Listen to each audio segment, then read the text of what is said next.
Space planning and layout is one of the most important aspects of interior design, as it has a massive impact on how your space looks and functions. In this video, I'll go through 6 steps you should follow to create the perfect layout for any room, and some common mistakes to avoid. The first thing you want to do when planning the layout of your room is to document your existing space. Start by taking a photograph of what you see upon entering the room. A photograph from every corner and one from the middle of each wall. These will be useful references when you go furniture shopping, as it will give you a 360-degree view of the room and also reference existing permanent finishes and architectural details. Now, if you have a device with LiDAR like an iPad or iPhone Pro, you can use a 3D scanning app like Polycam to scan your room. Just go around the room with your phone and you'll have the 3D model of your room. Next, carefully measure your room with either a traditional tape measure or a laser measure. I highly recommend getting a laser measure like this one if you have the means to do so, as it can save you so much time and is much more accurate. Start by measuring the horizontal features of the room, beginning with the width and length of the room to draw the outer perimeter of the room. Then, take more specific measurements such as the width of doors and windows, and the distance from walls to features like windows, doors, or fireplaces. Remember to also include things like stairs or columns if you have any. I personally like to use tools like MagicPlan on iPad, or if you're on a computer, either Rayon or Floorplanner to sketch them out. They're all free to start, and I find it much easier than traditional pen and paper, as these tools have all the architectural features, so all you need is to drag and drop them and adjust the measurement. Next, measure the vertical features of the room such as ceiling height, doorway height, the height of PowerPoints, and the height of architectural features such as windows, mantelpieces, etc. A very easy way to do this is to simply take a straight-on picture of the wall with the architectural feature and then mark the measurements manually. Some apps also have 3D support, so you can input them directly in the app and get that perspective. One important thing to take note of is the location of PowerPoints so that you can make them accessible or hidden in the new layout. You can mark this out with an X on your floor plan. Or if you've taken a 3D scan of the room, you should already have a good reference of where the PowerPoints are. This is also very useful to plan out where furniture like a sideboard could go, because you likely want an accessible outlet to power your table lamp or maybe a speaker. You should also take the chance to document any existing furniture that you have that you want to reuse or keep.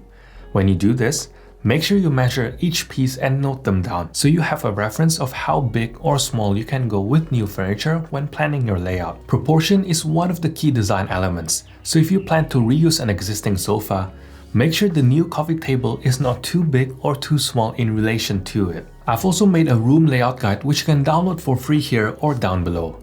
It walks you through how to map, measure, and plan your room to make the most out of your space.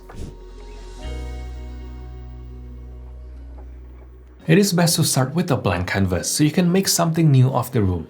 Planning a room that still has furniture in it can be quite difficult, as you're more inclined to resort back to the existing arrangement or preconceived notions of how it should be laid out. That is why drafting a blank floor plan is so important, as you can use it as your clean slate for designing your room. While reusing the existing floor plan given to you by a real estate agent or developer can be useful, it really should only be used as a starting point. They aren't usually measured to scale and may be off by 10 to 30 centimeters if not more. It doesn't sound like a lot, but it can have a massive impact when planning your furnishings. So, I highly recommend drawing up your own plan regardless. Remember to add in features like doors, windows, fireplaces, and PowerPoints. Consider drawing wall elevations as well, not just a bird's eye view, especially if you want to hang art or create a shelving arrangement on a wall. An easy way to do this is, again, by taking a picture straight on of that specific wall. The function of a room is the most important factor when planning a layout. Is your room going to be used for relaxing, working, entertaining, or storing items, or maybe some of these? Make a list of these things you do in the room so you can properly plan out your layout to accommodate them. When you have a clear idea of this, you can start working out how to incorporate everything you need into the space you have, and identify any essentials that are lacking. I like to think of rooms in functional zones, especially if it is a large open plan space. For example, in a long room, you may want to divide it into 3 sections with a central seating area and 2 areas on either end, one for reading and one for dining. In a larger bedroom, for example, you may break the room into a sleeping zone, a changing or getting ready zone, and a sitting or reading zone. In a typical apartment open plan living room like this one I had before, you may break the room into a TV watching and conversation zone, a drinking zone, and a coffee or drink zone, for example. Here's another example where we break down a relatively small room into 5 different zones: the lounge area, a work desk, a dining area, a coffee area, and a drinks area. You can check out the full video if you haven't already. Thinking of them with function in mind first allows you to lay out the furnishings in a way that suits your lifestyle. For example, if you're someone who likes to have people over and chat, then it is much better to arrange seating in a way that facilitates conversation, rather than chairs facing the TV. Also, don't be afraid to use rooms for a different purpose than what they were intended to be on the provided floor plan. Just because someone who owned the house before you used a room as a bedroom does not mean that it has to be a bedroom. I personally made the main floor of my house into an office/studio, even though it was supposed to be the primary living area, because I spent 80% of my time there. It just doesn't make sense for me to have a huge living area and then cram myself in a small office to spend most of my days there. Yet, this is a default setup that I see most people do. What captures your attention the moment you step into a new room? Is it a window with a beautiful view, or perhaps a fireplace? These are fixed architectural features that won't change and serve as the primary focal points that you have to arrange your furniture around. More likely than not, your room already has an architectural feature like a bay window, a fireplace, built-in shelves, patio doors, or huge window. But if there isn't a pre-existing focal point, you can create one with a piece of furniture like a shelving unit, sideboard, console table, mirror, or a gallery wall. It is important to identify your focal point early on, as arranging your furniture around it will help you create a sense of visual hierarchy. It will also stop you from making the mistake of blocking the focal point of the room or working against it like in this room. You want to show off your home's best asset instead of blocking it. In that way, your space will feel much more organized and aesthetically pleasing.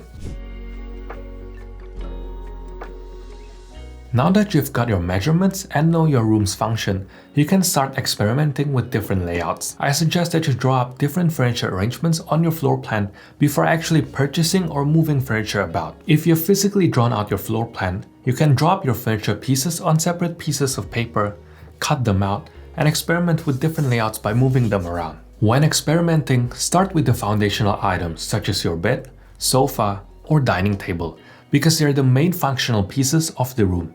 Once you have found the right position for the large pieces, add the smaller furniture items around it, and then start thinking about potential spots to place other supporting or decor items. Remember that your plan needs to reflect a room designed for real life. So make sure you have these 5 things in mind: an entry point, focal point, good lighting, logical circulation, which we'll talk about shortly, and appropriate seating. You also need to make sure your plan addresses your room-specific functional needs. A bedroom of 2 needs to fit 2. A living room for a family of 4 needs seating that sits 4. I also want to point out the 90-10 rule, which is simply, what does your day-to-day or the 90% of your life at home look like? This is particularly important for smaller spaces, because you'll likely not be able to fit everything as you wish. For example, if you need an office at home, but twice a year you like to have someone over, don't make that only spare room a guest bedroom. Instead, make it an office and put maybe a single or double sofa bed so it can be used as seating most of the time, but be extended for a guest to sleep over once in a while. I'd also encourage you to look at other layouts or similar spaces to find inspiration. If you have a long and narrow townhouse, look at other townhouses to find similar inspiration. Some layouts are trickier than others, but there's always a solution for everything. When planning your layout, keep in mind about storage, as we all have belongings and storage is essential to keeping things organized. Try to place storage areas at the point of first or most frequent use. For example, a bench, console, and/or hooks in the entrance for coats, shoes, and everyday carry. A sideboard or filing cabinet near the desk to store stationeries and documents. A dresser in the bedroom for clothes, socks, and underwears. These are just a few examples, but it's always a good idea to think about storage as part of the function when planning your layout. It is also not a bad idea to create several more versions of your layout after finishing the first one. Even professionals go through numerous iterations. And by rearranging elements and exploring different configurations, you'll likely uncover a variety of options beyond your initial concept. Some of these plans may be odd, crazy or impractical, but that is perfectly fine. You don't need to use them all. Just be open to creating multiple layouts, as you'll rarely get it right from the get-go. Make sure you have clear pathways from one spot in a room to another, as you don't want to be moving or climbing over things. As for some general rules, try to leave about 90 centimeters of walkway between large furniture pieces or 60 centimeters at least in a smaller space. This is to make sure that you have a large enough walkway and can navigate comfortably. I also have a space planning cheat sheet which contains all the measurements you'll need to lay out and decorate your home.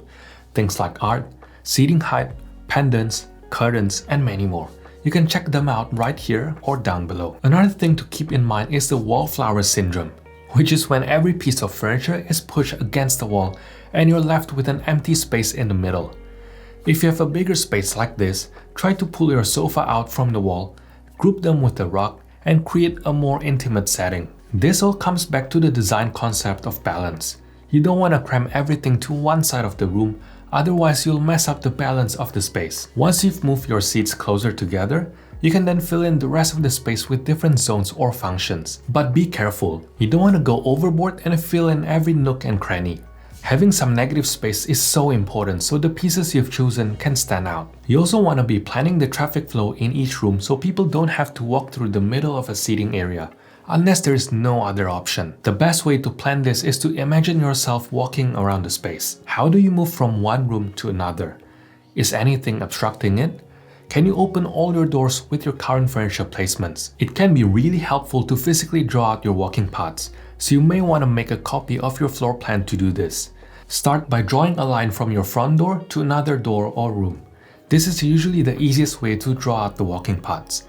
Then slowly branch out to the main zones and furniture pieces. Drawing this out will give you clarity and make sure that there is enough space for people to circulate around the room. Remember that direct traffic flows, that is flow from one room to the next, should be hindered as little as possible. If you're still unsure, get out some blue masking tape and tape your furniture outline onto the floor so you can get a better sense of the layout at full scale and in person. Once you have figured out your arrangement on paper, try the new layout in practice for a few days to see how you get on. Don't be afraid to change the layout if you're not happy with how it turned out. After all, furniture can always be moved around even if it is time consuming. If you enjoyed this video, check out this video where I covered the 9 non-negotiable rules for a beautiful space, or this video on why your home feels disjointed and how you can fix them. Thanks for watching, and I'll see you in the next one.